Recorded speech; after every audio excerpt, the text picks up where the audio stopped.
Hey, welcome back to Maintainer's Garage. I'm Bags. Today's a little different. We're up in the office. I had some troubleshooting that I had to do on my Lexus lx470 stereo system, and FNG that I am, I didn't plug the microphone all the way in, so there's a whole bunch of footage with no audio where I talk about all kinds of things and troubleshooting and whatnot. So instead of pretending and reshooting all that, I just said, hey, to heck with it. I'll make a better, more detailed video about troubleshooting and the thought process behind it and things like that. And so that's where we are. And if you hear something or see me looking down, I got a couple kittens that are running around up in here, and I could close the door, but if I close the door, they're going to terrorize out there and I won't be able to, you know what I'm saying? So anywho, back to what I was talking about, troubleshooting. So I'm going to end up drawing a little diagram here and going through some of the thought process, because obviously when I was in the truck you couldn't see that. And let's just put it out there. I haven't said it yet. I'll say it now, and maybe I'll say it in 4 or 5 months again or whatever, because YouTube wants me to. And they haven't asked me to. I'm just saying it so everybody says you're supposed to say, hey, if you like and subscribe to the videos. Woohoo! Done. Rock on. Alright. So I installed an aftermarket stereo system in my lx470. New head unit, new amplifier, all new speakers, new speaker wiring, everything. The only thing I reused from the factory was a factory ground location on the head unit. So my driver's door, which has a mid-range speaker, woofer, and a tweeter, stopped working all of a sudden. So obviously I had to figure that out and figure out why. So again, in that video I talked about real quickly some stuff. In this, we're going to jump to that video. What I'm doing now is I'm filling in for that and also adding a little more depth in the troubleshooting thought process. So let me draw you a little diagram right here.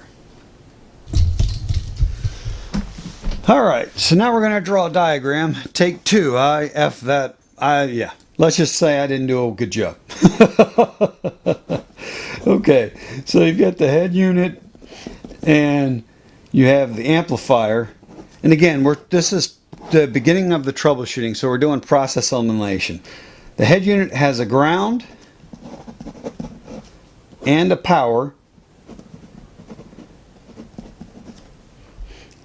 It's got a turn on lead to turn on the amplifier.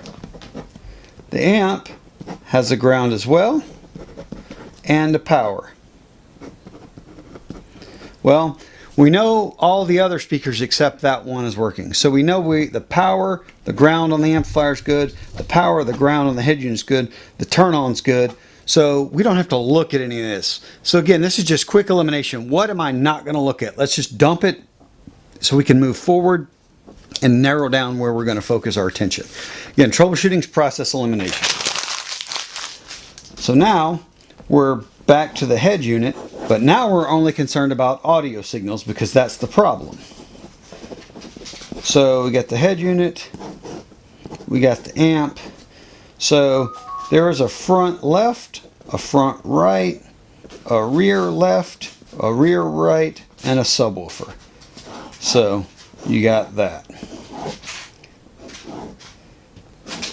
Well, the subwoofer works, the rear right works, rear left works, front right works. So we know all of those are working, so we can eliminate those. And again, some of y'all who are pretty good at this might be saying, why is he doing this? Again, this is a demonstration of how your logic in your head should go with process of elimination. So into the head unit again, and now the amp. And now we've narrowed it down. We've got the front left, one RCA cable from there to there. It's front left. We have speakers.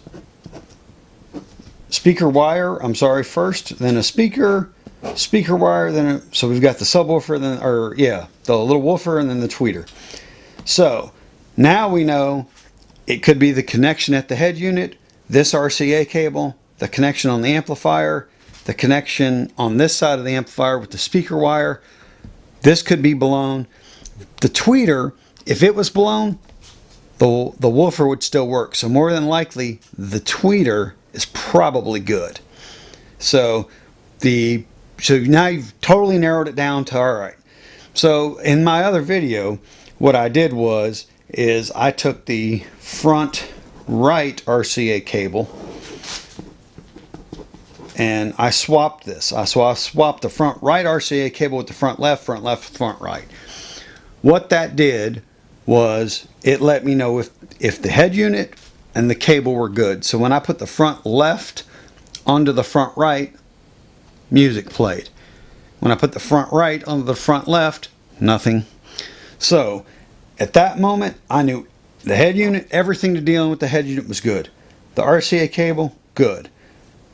This port on the amplifier, I didn't know. So I've eliminated everything outside of the amplifier. So now it was just a matter of, was it that RCA connection on the amplifier? Was it my speaker wire? Was it the speaker? Was it the tweeter? And again, we kind of narrowed it down to the tweeter probably isn't involved. So that's what I troubleshot down to. And let me pop it back up. And so again, that was kind of my thought process on the troubleshooting. And like I said, in that video, I didn't go near in depth into that. But when I effed up the audio footage, I took it as a chance to just kind of say, hey, maybe, you know, I part of my job sometimes is troubleshooting. So I'm okay at it. Not great at it, not good at it. I'm okay. And that's, hey, if you're okay, I'm okay. So I just wanted to show you a little bit about that and show you how I got to where we're going to catch up to in the video. So I started on the right hand side of the car. I can get to the amplifier real easily. I swapped the RCA cables, figured out, okay, so it's definitely, you know, it's either the amp, speaker wire, or, you know, the speaker.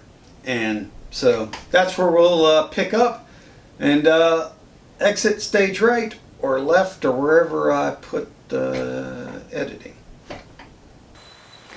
So I'm going to take this door panel off. You got to pop these plastic things off. There's some fasteners here. There's some plastic rivets. You basically just push in and then pull right out. And then under this seal is some fasteners, and you got to pop this out and pop that out. And we'll pop the door off, and then we'll have access to the speaker right here. And so let's get to it.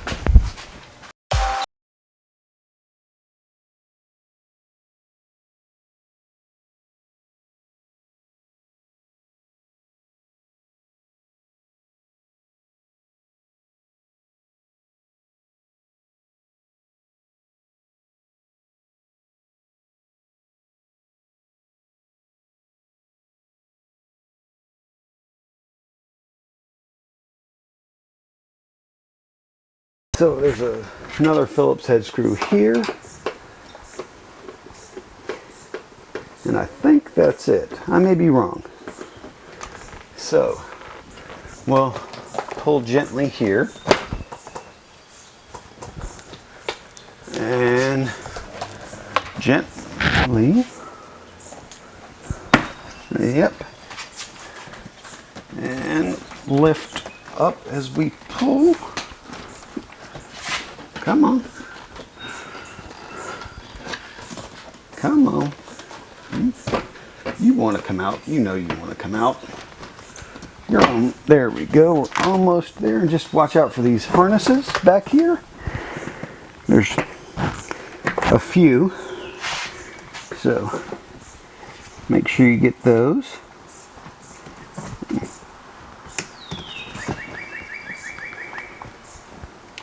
Come on. Come on, you SOB. There we go. And put this someplace that won't get damaged.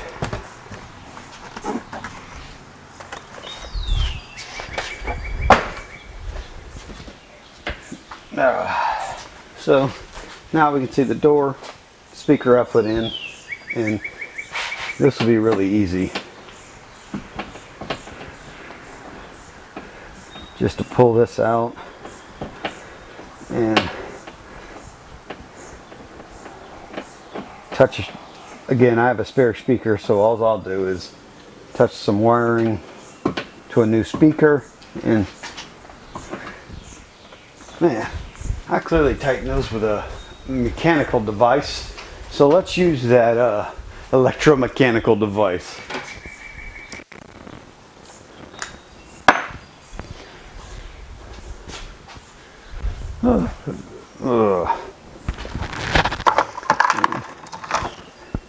It always helps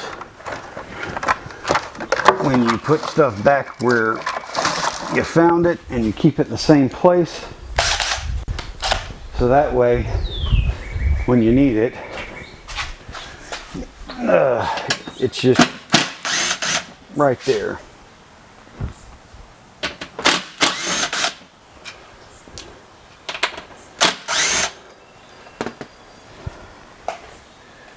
All right, and this will just fall right out. It's got some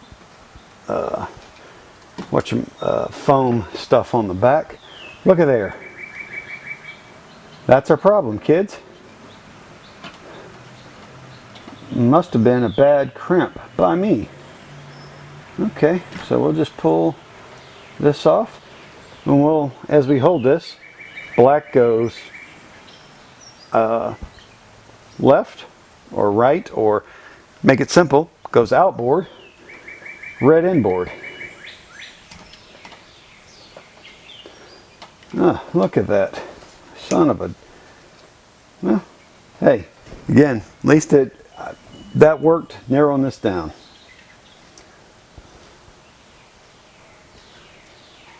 Alright, and the white line on this one goes inboard. So we'll pull that off. And I may redo that one just because I'm here. We'll set that down. And yeah. So literally, I crimped it so hard, I actually crushed the wire and broke the wire. And that one's going to be broken too. So, bad crimp job out of me. And this is just a good old-fashioned wire stripper.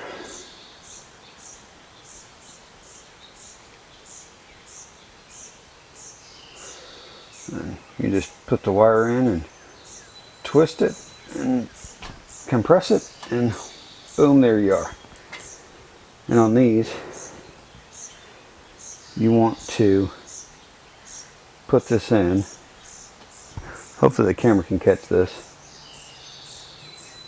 And spin as you push, and then when you get to the bottom, you don't want this rubber insulation all the way into the crimp. You want a tiny little gap, and that's what we got there. So we'll get our crimper and not crush the bejesus out of it again. And after you crimp it, you give it a little tug. It's snug, it's in there. Same thing with this one. Take it, close it, spin it, close it, spin it, close it, and almost. There it is. And again, just push this down, spin as you push, and you just want a tiny, it's hard to see in the camera, a tiny little gap between this insulation and not this plastic. Inside this plastic's a metal sleeve, probably aluminum sleeve, sorry, but yeah. So you want it just on you want like a 1/16 of an inch, so that way when you crush this, you're crushing all wire and not insulation. So all right, and I didn't over crimp it this time, so we'll smash this back in. All right, let's see where we are here.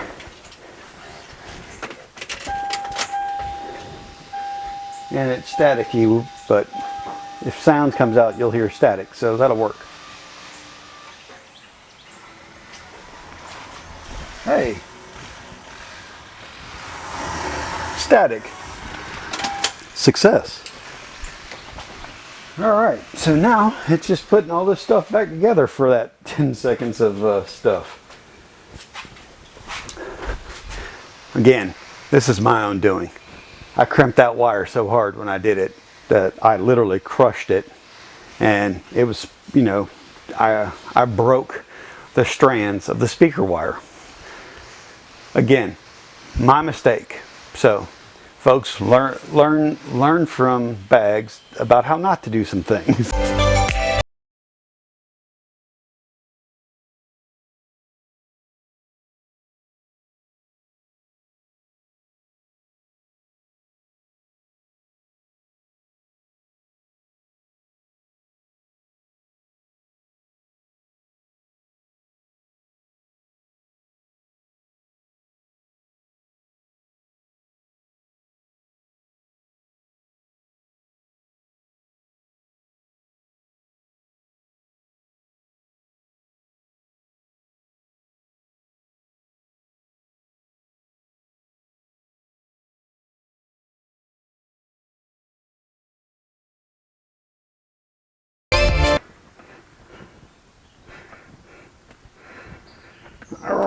Come on.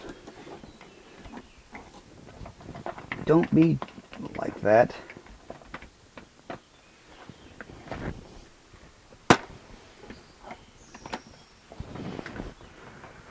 Am I going the wrong direction? Oh, I was going the wrong direction.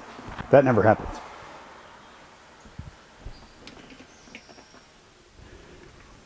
And one of these popped out. I'll just slide that back in.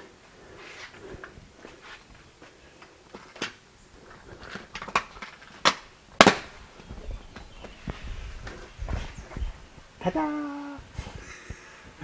Hey, hopefully you had a little fun and saw a little bit about troubleshooting and the thought process in it. And hey, have a great day.